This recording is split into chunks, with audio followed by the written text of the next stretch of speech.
مرحبا، أهلا بيك مع دكتور ألكسندر موتى. النهاردة هجاوب على شوية أسئلة، حاجات كتير من الناس بتسألني عنها، يمكن تكون دي كمان من ضمن تساؤلاتك.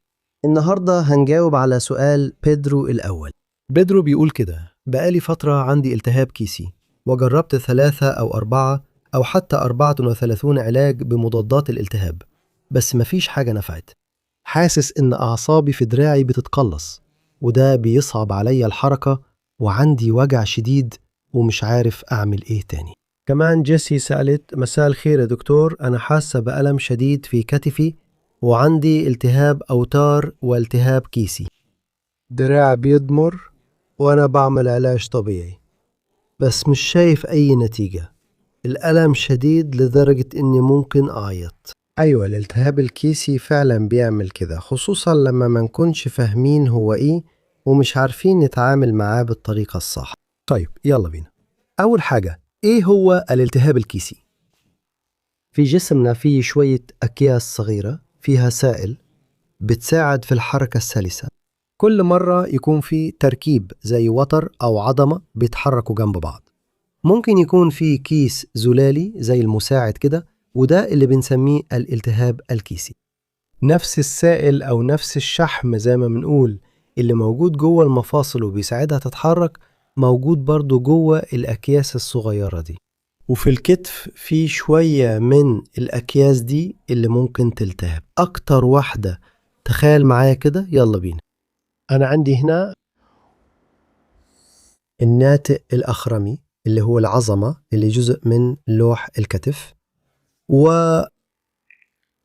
وعندنا هام هنا بلون تاني العضد اللي هو عظمة الذراع. ماشي؟ في المسافة دي هنا بين رأس العضد والأكروميوم اللي هو الخطاف بتاع الأكروميوم في شوية تراكيب. وتر العضلة فوق الشوكة، وفي كمان الجراب اللي هو الكيس الصغير ده المليان سائل. تمام؟ في واحدة تانية قدام شوية، وأي واحدة فيهم ممكن تلتهب. تخيل إن كل مرة بتعمل الحركة دي أنت بتضغط شوية وبتسبب احتكاك وبتحك الجراب ده. لما بيكون في عدم توازن في الكتف، الجراب ده أو حتى الوتر نفسه زي ما جيسي قالت، بيحصل التهاب أو رد فعل. تمام؟ كأنك بتأذي الجراب ده، اللي بعد كده بيتحول وبيبقى التهاب جراب، أو ممكن تأذي أو تلتهب الوتر، وده اللي بنسميه التهاب وتر العضلة فوق الشوكة. تعالوا نفهم أكتر هنا بالصور دي يعني إيه التهاب الجراب. ماشي؟ هنا أنت شايف الرقبة والصدر، ودي منطقة الكتف والذراع. إحنا عندنا عظمة الذراع العضد اللي باينة هنا باللون الأخضر دلوقتي. إحنا عندنا الجزء الصغير ده العظمة اللي قلتلك عليها. شوف، خليني أجيبها هنا. خلاص، شوف هنا ده عظم الذراع باللون الأخضر، كل الرأس دي هنا هي عظم الذراع اللي هو العضد. وهنا عندنا العظمة دي الأكروميوم، العظمة الصغيرة دي اللي بقت خضرة دلوقتي، صح؟ المسافة دي بين رأس العضد والأكروميوم فيها الكيسين دول هنا. بص، دي هي الجراب تحت الأكروميوم اللي بيكون تحت الأكروميوم، والتاني ده هو الجراب تحت الدلتويد. في الحقيقة احنا بنعتبر أي التهاب في أي واحدة منهم هو التهاب جراب. ماشي؟ لو بصينا هنا من الجنب، هنا جراب الدلتويد، وفي جراب تاني، في جرابين هما المسؤولين عن التهاب الجراب في الكتف. وتحت هنا في العضلة.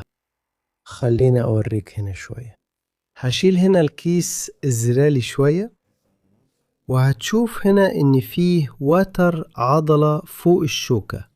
عشان كده هنا لما بيكون فيه التهاب في الكيس الزلالي، غالبا بيكون صعب نحدد إذا كان بس في الكيس ولا في كمان التهاب في وتر فوق الشوكة.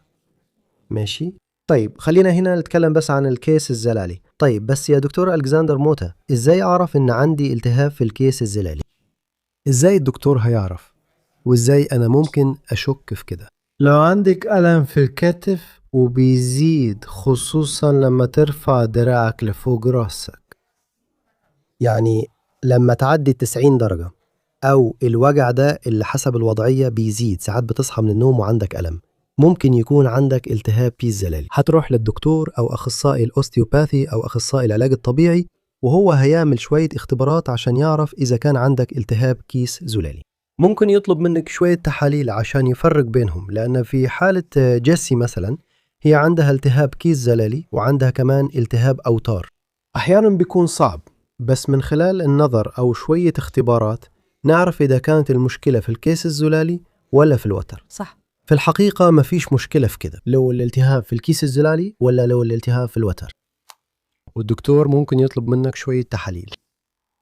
غالبا ممكن يطلب أشعة تلفزيونية عشان يشوف حالة الأوتار والكيس الزلالي، وأحسن تحليل هو الرنين المغناطيسي. الرنين المغناطيسي إيه اللي هتشوفه؟ يعني إيه الصورة اللي هتقول إن عندك التهاب في الكيس الزلالي؟ عادة التهاب الكيس الزلالي بيظهر في الصورة دي هنا، كل الهياكل لونها أسود وفي أبيض كأنها سائل في المنطقة دي هنا بالظبط، بين عظمة العضد، بين عظمة الدراع والأكروميوم. ماشي؟ ده معناه إن الكيس الزلالي ملتهب وفيه سوائل كتير جواه. وألكسندري، إيه اللي بيسبب التهاب الكيس الزلالي؟ تعال هنا معايا. التهاب الكيس الزلالي عادة ليه 3 أسباب رئيسية. ماشي؟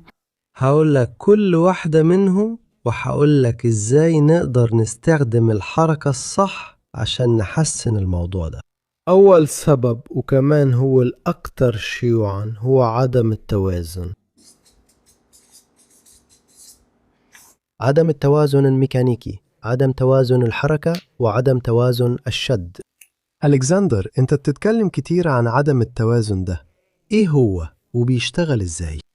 تخيل إن في كتير عضلات بتوصل لكتفك وفي خطوط كتير بتوصل له. ماشي؟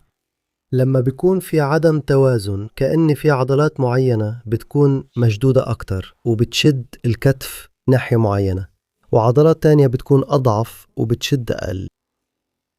ممكن نفكر فيها زي عجلة العربية أو عجلة الموتوسيكل. لما العجلة أو الكاوتش بيكون مش على استقامة واحدة، إيه اللي بيحصل؟ مع الحركة اللي لازم يعملها بيبدأ يتآكل أكتر من ناحية عن التانية، مش كده؟ ومع الكتف نفس الموضوع. كل ما يكون في عدم توازن أو عدم اصطفاف، بعض العضلات بتشد أكتر من اللازم وعضلات تانية بتشد أقل من اللازم. اللي بيحصل إنه في نقطة معينة في المفصل هيبدأ يتآكل، هيحصل احتكاك أكتر، هيحصل احتكاك وفركة أكتر، وهيحصل التهاب. صح. ولما بنتكلم عن الكتف زي التهاب الجراب مثلا، عدم التوازن ده العضلة اللي بتشد أكتر أو أقل بتنسى. ممكن يجي من العمود الفقري العنقي، من الرقبة، ممكن يجي من العمود الفقري الصدري، ممكن يجي من الضلوع، ممكن يجي من العمود الفقري القطني ومن الحوض. في عضلة تيجي من هناك، العضلة الظهرية العريضة، تيجي لحد الدراع الكتف. تمام؟ بس كمان ممكن يكون أقرب، ممكن يكون في عدم توازن في لوح الكتف أو في الترقوة أو حتى في الكتف نفسه. فخلي بالك إن في عضلات كتير، بص في نقط كتير، في حبال كتير هنا بتربط الكتف. في عضلات بتربط الكتف بلوح الكتف زي السوبراسبينيس والإنفراسبينيس والترس الصغير والترس الكبير والسبسكابيلر، وده عضلة مهمة جدا عندنا هنا، وأنا عملت فيديوهات كتير قبل كده بتكلم فيها عن عضلة السبسكابيلر. فيه عضلات بتربط الكتف بعظمة الترقوة. خلاص، شوف اللي بيربط الكتف بالترقوة، وكمان في عضلات بتربط الكتف. بص هنا قد ايه الموضوع حلو. العضلة الكبيرة دي اسمها العضلة الظهرية العريضة، اللي بتربط الكفت بعمود الفقرات القطني والحوض. يعني أي خلل في العمود الفقري القطني أو العمود الفقري الصدري أو الضلوع أو الرقبة ممكن يسبب عدم توازن أو انحراف في الكتف. وإزاي أقدر أحسن الموضوع ده يا دكتور ألكسندر موتى؟ تقدر تجرب تحسن ده دلوقتي. هقولك على شوية تمارين هتكون كمان زي اختبار.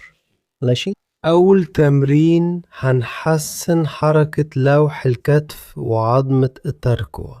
يعني لو سبب أو أصل الخلل اللي عملك التهاب الكيس الزلالي فيك كان في الترقوة أو لوح الكتف، التمرين ده هيساعدك وهيخفف وجعك. تمام؟ التمرين بسيط. هتعمل كده، بص، افتح دراعك هنا لحد 90 درجة وحط أطراف صوابعك على كتفك، وهتعمل الحركة دي لحد ما تحسش بألم. ماشي؟ دكتور ألكسندر موتى، لو جيت لحد 90 درجة بيوجعني، أنزل وأنزل شوية كمان لتحت على قد ما تقدر من غير ألم. حطيت إيدك هنا، ومن دلوقتي هتحرك وتعمل دواير بكوعك. بص، دواير لورا، أوسع دواير تقدر عليها من غير ما تحس بألم. 10 مرات لورا وبعدها 10 مرات لقدام. لو بتعمل الحركة دي معايا هتحس قد ايه لوح الكتف بيتحرك ورا، زي دانيال سان كده. حط الشمع وشيله. هو بالظبط نفس الحركة اللي بتعملها ألواح الكتف ورا، وفي نفس الوقت الترقوة هنا قدام بتتحرك لقدام وورا، بتلف لقدام وبتلف لورا وبتطلع لفوق وبتنزل لتحت. يعني التمرين البسيط ده السهل بيحسن حركة لوح الكتف وعظمة الترقوة. ولو الترقوة أو لوح الكتف هما السبب أو المسببين لعدم التوازن ده في كتفك، هتعملها 10 مرات لقدام و10 مرات لورا. يا إلهي، اتحسنت، دي سحر. التمرين ده هيحسن حركة العمود الفقري العنقي والعمود الفقري الصدري والضلوع وكمان المنطقة القطنية، صح؟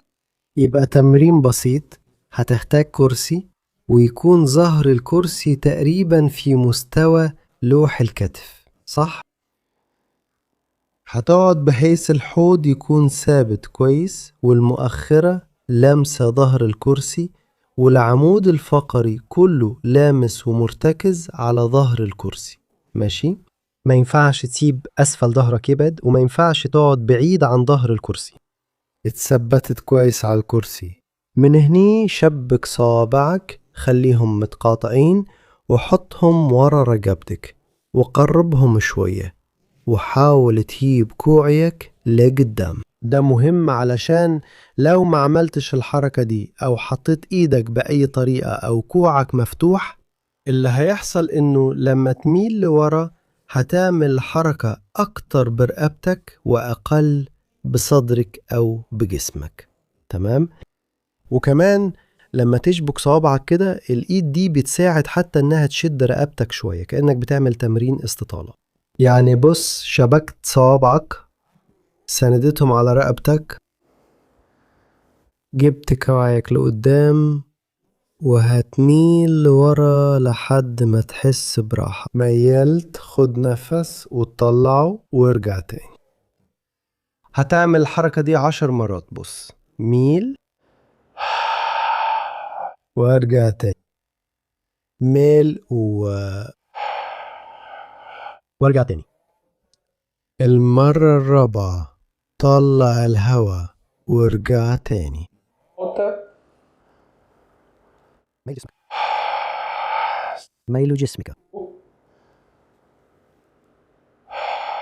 ميل جسمك.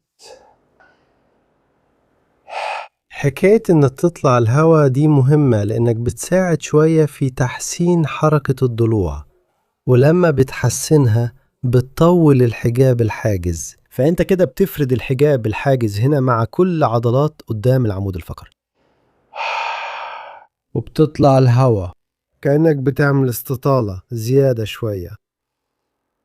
بعد ما تعمل 10 حركات جرب تاني، حرك دراعك وشوف لو حسيت براحة. وممكن دلوقتي تكون بتقول دكتور أليساندري موتا، أنا عملت ومفيش تحسن كبير. ساعتها ممكن يكون في سبب تاني، نوع تاني من الخلل، وده السبب التاني هنا لالتهاب الجراب، اللي هي المتلازمة بتاعة انحشار الكتف. أنا أظن إنك سمعت الاسم ده قبل كده هنا. لو أنت متابع دايم لقناتنا أو على السوشيال ميديا بتاعتنا أكيد سمعت عنه قبل كده، بس يلا بينا. كل مرة برفع دراعي العظمة دي بتاعت العضد بتلف وبتنزلق لتحت.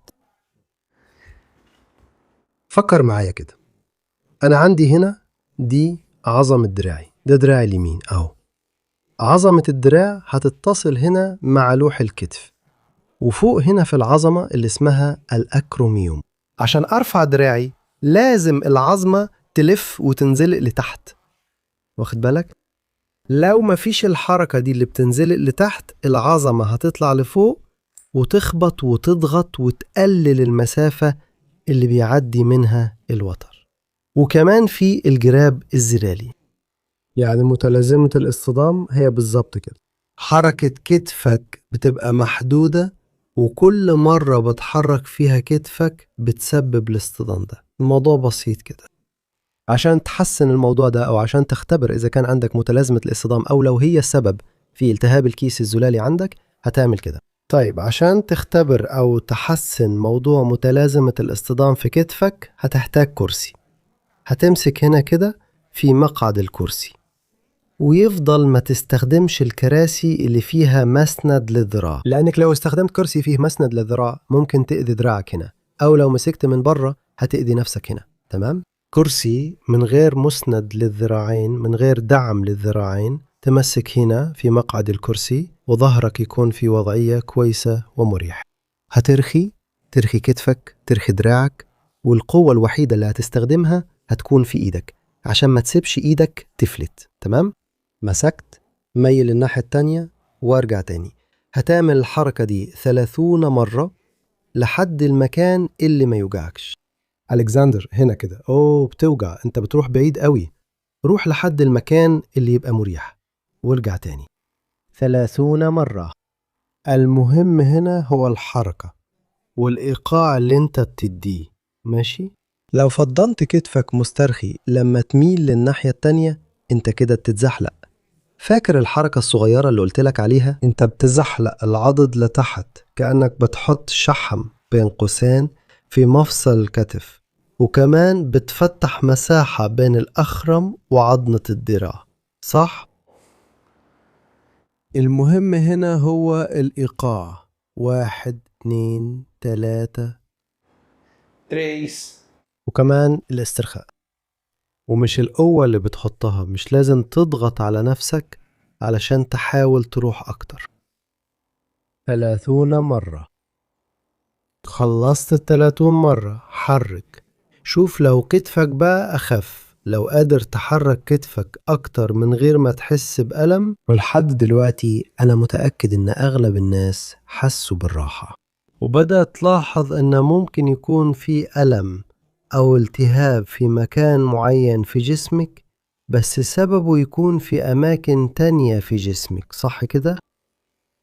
وفيه قلة بتقول: دكتور ألكسندر موتا، أنا عملت تمرين اللوح الكتفي والترقوة. دكتور ألكسندر موتا، أنا عملت تمرين الكرسي وتمرين تمديد العمود الفقري، وأنا كمان عملت تمرين انزلاق الكتف لتحسين متلازمة انحشار الكتف، ولسه حاسس بألم. مفيش تحسن كبير لحد دلوقتي. طيب يلا بينا. ممكن تكون من القلة اللي عندهم اللي بنسميه الأخرم المعقوف، أو في زي خطاف في الأخرم. في ناس عندهم الأخرم شكله مختلف، بدل ما يكون مستقيم هنا بيكون في طرف نازل لتحت هنا، صح؟ وتخيل معايا الطرف اللي نازل لتحت ده بيسهل مش بيسبب، بيسهل إن المسافة دي تقل ويحصل احتكاك في الجراب أو الوتر. يعني اللي عنده الاختلاف التشريحي ده، اللي عنده الأكروميوم المختلف شوية ده، عنده قابلية أكبر إنه يطور التهاب الجراب أو التهاب وتر العضلة فوق الشوكية. أنا مش بقول إن اللي عنده أكروميوم معقوف أو عنده بيلزنترد ده لازم يتعلم يتعايش مع الألم. إحنا عمرنا ما نحتاج وعمرنا ما المفروض نتعلم نتعايش مع الألم، صح؟ إحنا دايما لازم نفهم أكتر، أو المشكلة بين قوسين اللي إحنا حاسين بيها واللي مسببة الألم، أو نفهم جسمنا أكتر عشان نقدر نحسن أو نتجنب أو نتخلص من الألم. ألكسندر، أنا عندي عظمة الأكروميوم معقوفة. أنا عملت فحوصات قبل كده، أشعة سينية، موجات فوق صوتية، وحتى رنين مغناطيسي، وده ظهر فيهم، والدكتور قال لي كده. اللي ممكن أعمله، كل التمارين اللي علمناها النهاردة هنا ممكن تساعدك. لازم تهتم أكتر وتاخد بالك كويس علشان دايما يكون عندك حركة كويسة في الترقوة وفي لوح الكتف وفي العمود الفقري العنقي والعمود الفقري الصدري وفي الصدر وفي الضلوع وفي أسفل الظهر وفي الحوض. النشاط البدني نفسه لما يكون تحت إشراف كويس بيكون عامل ممتاز، بيساعدك إنك ما تحسش بألم في الكتف حتى لو عندك عظمة أكروميوم معقوفة. فيه عدد لا نهائي من التمارين والطرق اللي ممكن تحسن بيها حالتك، ودي هتساعدك لأن كل جسم مختلف عن التاني. ماشي؟ انت بتدور على أخصائي تقويم العظام، هو هيقيم جسمك كله ويفهم جسمك شغال ازاي ويعرف ايه اللي بيساهم في المشكلة. كمان بالنسبة لحالتك هو هيصلح ويحسن الحركة دي وهيظبط كتفك وهيخلي كتفك صحي. تمام؟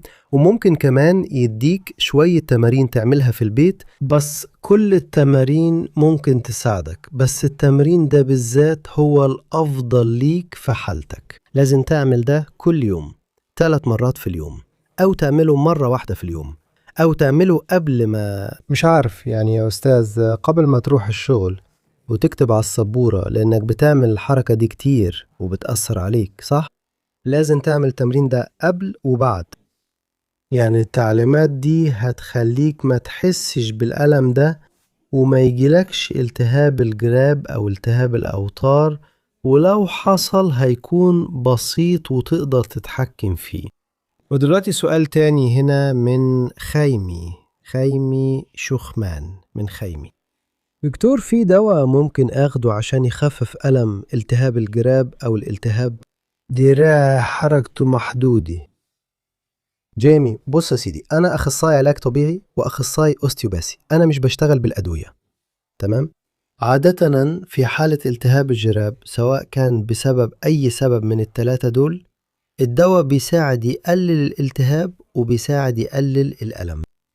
دلوقتي لازم نلاقي سبب التهاب الجراب، ودي أكتر حاجة صعبة، بس كمان هي اللي بتدي نتيجة أحسن ونتيجة تدوم أكتر ومنعالج السبب ده. تمام؟ بس الدواء بيساعد يقلل الالتهاب. صح.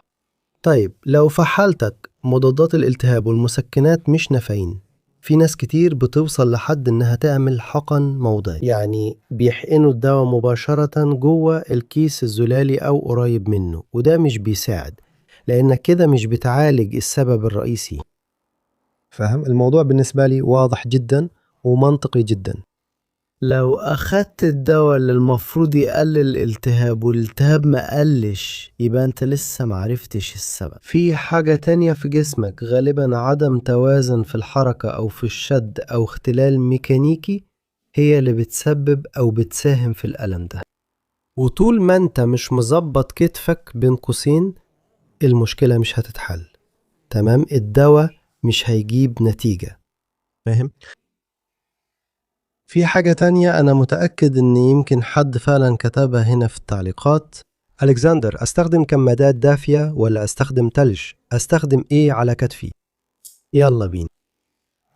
كلاسيكيا اللي بيقولوا الدكاترة وأطباء العظام وأخصائيين العلاج الطبيعي التقليديين هو حط التلج، لأنه لو التهاب الكيس الزلالي أو التهاب الأوتار هو التهاب، فلما تحط تلج بتساعد تقلل الالتهاب. ده منطقي. اللي بنصح بيه مرضاي واللي بنصحك تعمله، جرب التلج وجرب السخونة، عشان فكر معايا هنا.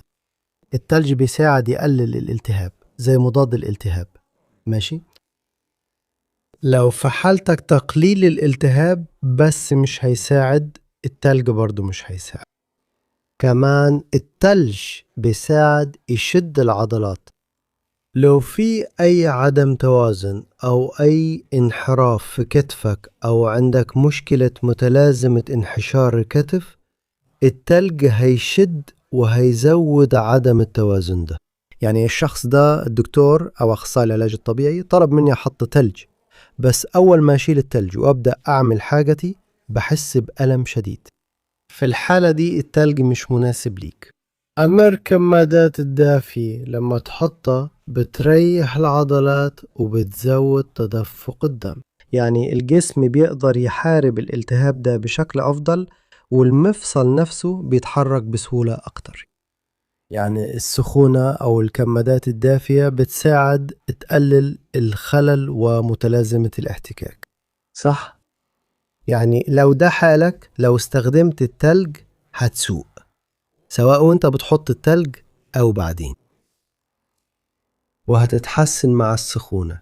أو في الحالات اللي فيها مثلا العظمة بتكون معقوفة وفي التهاب شديد جدا، في الحالات دي لما يكون الالتهاب هو العامل الرئيسي والأهم، التلج هيكون أفضل. جرب التلج لو لا زاد الألم، جرب السخونة لو تحسنت وحسيت إن الكتف بقى أريح، أو العكس استخدمت السخونة مريح حاسس إن دراعي كله بينبض وفي عدم راحة، حطيت التلج وحسيت براحة. يعني كل واحد مختلف وده بيعتمد على السبب. اتفقنا؟ طيب سيب لي هنا في التعليقات أي سؤال عندك عن التهاب الكيس الزلالي أو عن الكتف أو عن أي جزء في جسمك، أي مرض أو حالة تحب أن نتكلم عنها هنا، وممكن تكون سؤالك هو اللي أجاوب عليه في الحلقة الجاية من ألكسندر يرد. أنا هكتفي بكده دلوقتي، ببعت لكم حضن كبير وأشوفكم في الحلقة الجاية.